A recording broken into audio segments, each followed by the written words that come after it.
Iraq में हिंसा शुरू होने के बाद वहां फंसे भारतीय घर वापस आने की पुरजोर कोशिश कर रहे हैं, लेकिन हालात ने उनके पैरों में बेड़ियां डाल दी हैं। पंजाब के ज्यादातर परिवारों की शिकायत है कि इराक में काम करने गए भारतीयों को ठेकेदार ने बंधक बना लिया है। उनका पासपोर्ट उन्हें नहीं लौटाया जा रहा और घर वापस जाने के बदले पैसों की मांग हो रही है।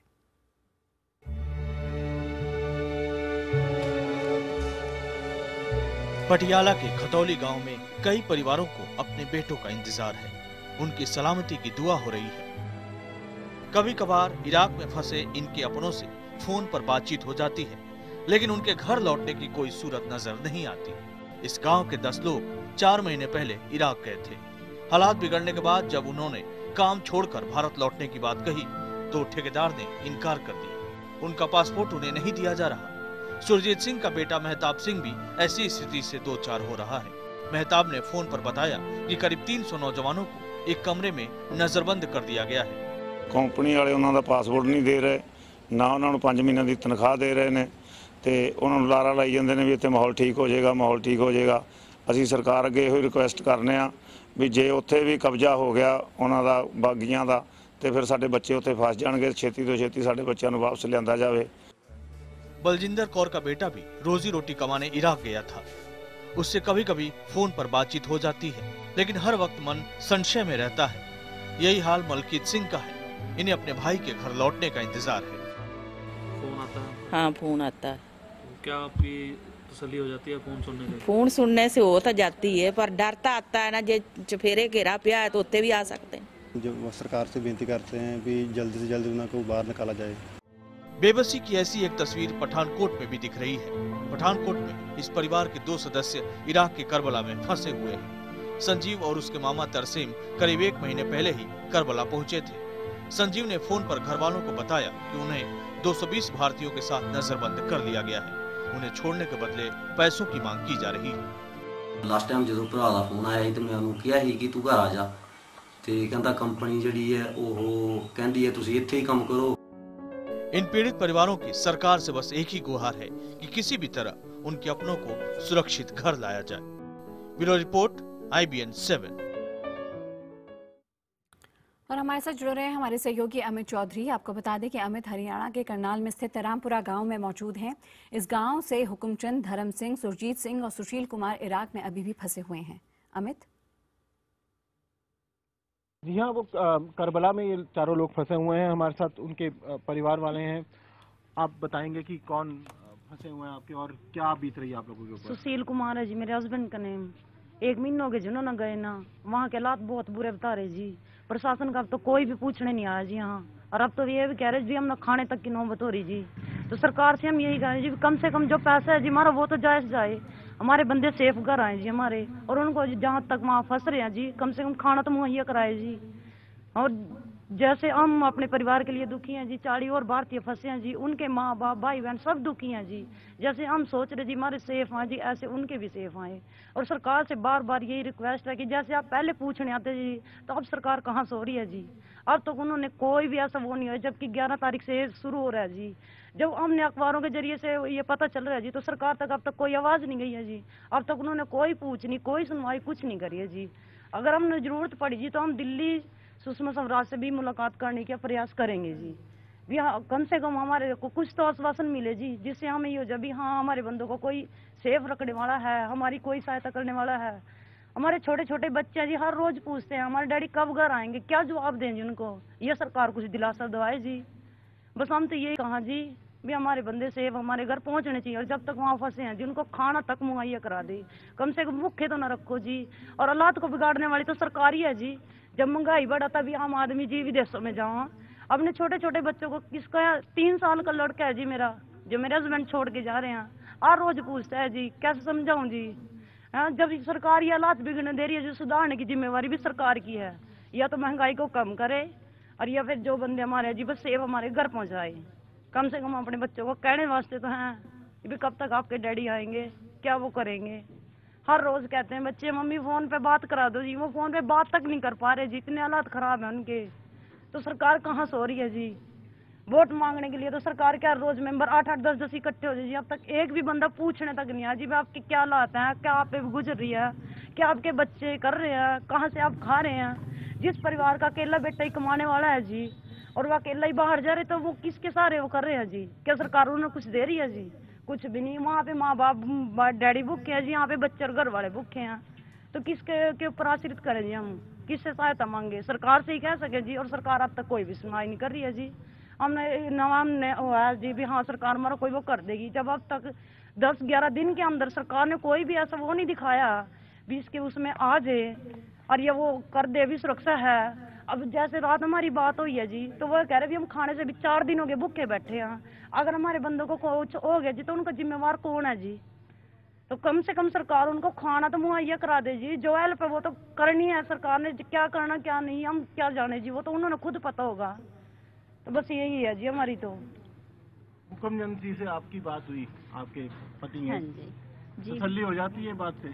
नहीं जी, कोई तसल्ली नहीं होती जी। वो वहाँ पर बहुत बुरी तरह से फंसे हुए हैं जी, ना उनको कोई खाना दे रहे वहाँ, ना कुछ दे रहे जी। 3 महीने की तनख्वाह रुक रही उनकी, और ना ही कोई टिकट के बारे में कोई सुनवाई नहीं कर रहे जी।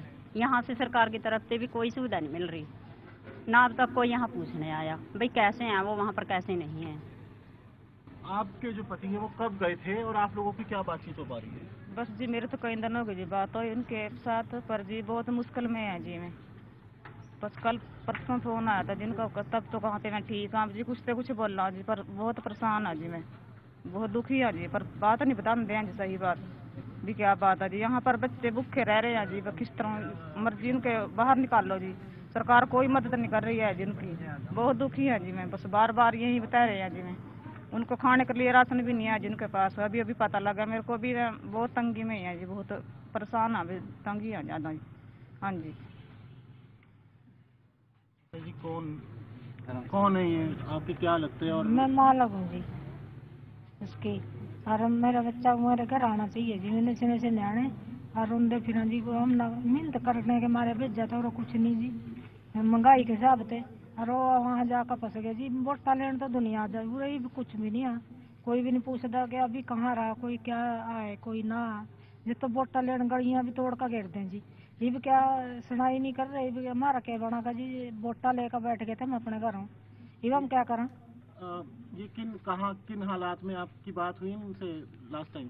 कब हुई थी आपकी बात इनसे? इनकी परसों हुई थी जी, परसों ही थी। खाना पीना सब कुछ नहीं आ जी, मैं तो बहुत तंग हाँ, दुखी है बहुत, बाहर नहीं निकल दे रहे। और इनको भेजने के लिए किस तरह से भेजा आप लोगों ने? दिहाड़ी करके भेजा जी, कुछ उस पर उठाया पैसा रिश्तेदारों पते, कुछ उस तरह उठाया ब्याज पर जी, भी कमाने के लिए, और कुछ नहीं है, महंगाई के हिसाब से ये बागा में फंस गए, कुछ भी नहीं कर पा रहे, भी क्या करा जी। ये हमारे साथ एक शख्स है जो इराक में खुद अभी काम करके आए, आप बताएंगे कि वहाँ पे किन हालातों में आप लोग काम करते हैं और इस वक्त वहाँ पे क्या बीत रही है जो आपके साथी वहाँ पे? सर हम वो हालात देखते तो बहुत ही मुश्किल से काम करते हैं हम। यहाँ चंडीगढ़ में BS है, GM है, दफ्तर बनाए हुए उन्होंने, तो हमें दिलासा देते हैं कि हम तुम्हारे को वर्क वीजा देंगे तो अच्छे से वहाँ काम होएगा, कोई दिक्कत नहीं है, AC लगे हुए हैं, AC रूम में काम करना है। लेकिन जब हम वहाँ जाके देखते हैं ऐसा कुछ नहीं है, ये हमें टूरिस्ट वीज़ा दे देते हैं एजेंट, यहाँ से आगे हमें फिर अली है तो वहाँ हमें बेच देते हैं, फिर आगे कंपनी में डिवाइड करते हैं, 10 बंदे उस कंपनी में छोड़ दिए, 10 उस कंपनी में छोड़ दिए। काम वर्क परमिट नहीं होता, टूरिस्ट वीजा पे टूरिस्ट वीज़ा होता है, 10 दिन का टूरिस्ट वीज़ा लगाते हैं इराक का, तो कंपनी के दायरे में आके फिर उनको अपना बदुआ मजदूर की तरह रखते हैं वो लोग। हाँ जी ऐसे ही रखते हैं, बिल्कुल काम करना पड़ता है हमें, बहुत मुश्किल है। भाई हैं और दूसरे सुरजीत जी, आप लोगों को क्या पता लग रहा है कि वो किन हालातों में है, और क्या आपको लग रहा है कब तक आने की उम्मीद लग रही है? हमें तो कोई उम्मीद नहीं है अभी, तो उनसे भी कब आएंगे कब नहीं आएंगे।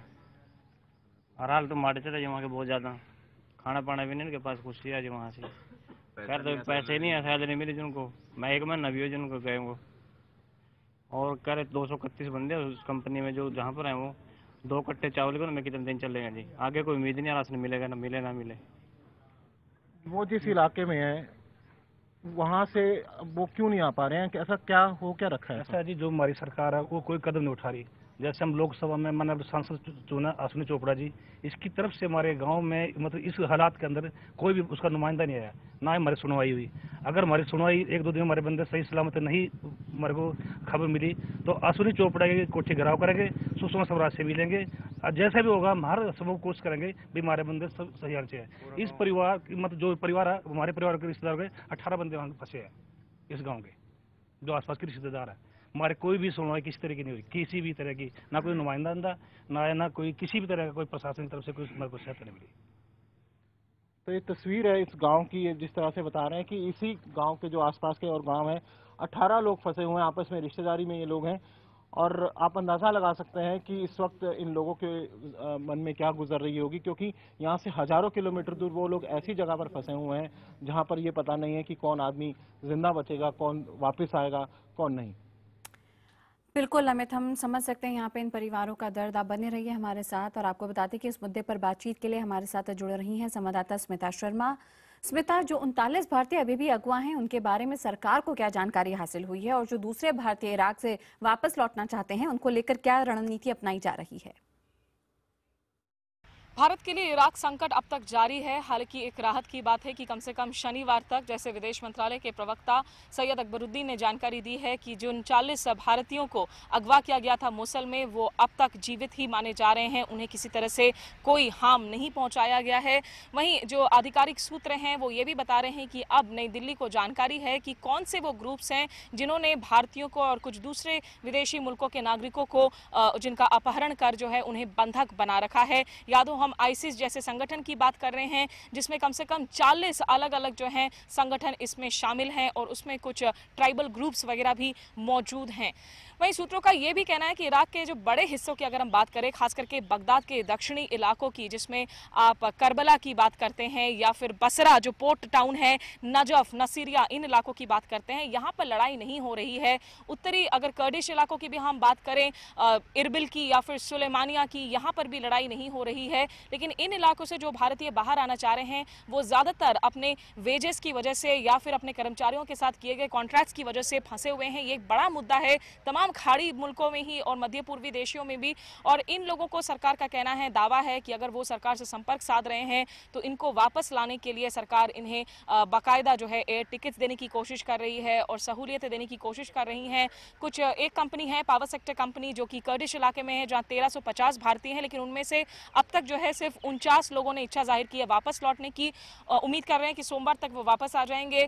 वहीं अगर हम नजफ की बात करें, वहां पर भी एक कंस्ट्रक्शन कंपनी में 1000 से ज्यादा भारतीय नागरिक हैं, जिनमें से सिर्फ 28 जो है इस वक्त वापस लौटना चाहते हैं, जिनकी वापसी के लिए जो है कदम उठाए जा रहे हैं ताकि अगले हफ्ते तक वो वतन वापस आ सकें। लेकिन भारत सरकार का इस वक्त जो पूरा का पूरा ध्यान है वो उन लगभग 120 लोगों पर है जो कि सीरियसली कॉन्फ्लिक्ट जोन में फंसे हुए हैं, जो कि मोसुल है, टिक्रित है, और इसमें से भी 16 भारतीयों की वापसी हो चुकी है। 46 नर्सेस टिक्रित में हैं, 40 लोग अगवा हैं, बाकी 14 से 18 लोग अलग अलग क्षेत्रों में फैले हुए हैं। स्मिता शर्मा, दिल्ली, IBN 7। बिल्कुल स्मिता, तमाम जानकारी के लिए आपका बहुत बहुत